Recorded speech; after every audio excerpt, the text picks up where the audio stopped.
ഈശ്വമിശിഹായ്ക്ക് സ്തുതിയായിരിക്കട്ടെ. ഇന്ന് ഡിസംബർ 10 ദൈവപുത്രൻ ആലപിച്ചു കൊടുത്ത സമാധാനം. അത്യുന്നതങ്ങളിൽ ദൈവത്തിന്റെ മഹത്വം. ഭൂമിയിൽ ദൈവപുത്രൻ ആലപിച്ചു കൊടുത്ത സമാധാനം. വിശുദ്ധ ലൂക്ക 2-ാം അധ്യായം 13 മുതൽ 14 വരെ. ലോകത്തിൽ എല്ലാ മനുഷ്യരും ആഗ്രഹിക്കുന്നത് സമാധാനമാണ്. മരിക്കാൻ വിളിക്കുന്നത് സമാധാനത്തിനെന്ന് അഭിലഷിക്കുന്നു. കുടുംബത്തിൽ സമാധാനമുണ്ടായാൽ കുടുംബാംഗങ്ങൾ ആഗ്രഹിക്കുന്നു. ഒരു സ്ഥാപനമാണെങ്കിൽ നന്നായി ജോലി ചെയ്യാൻ ജോലിക്കാർ ആഗ്രഹിക്കുന്നു.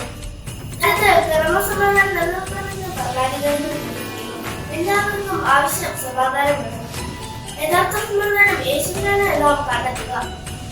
യേശു ജനിച്ചപ്പോഴും ഉദ്ധാനം ചെയ്തപ്പോഴും ഈശോ നൽകിയത് സമാധാനമായിരുന്നു. സമാധാന കാക്ഷികളാകാൻ നമുക്കും ആഗ്രഹിക്കാം.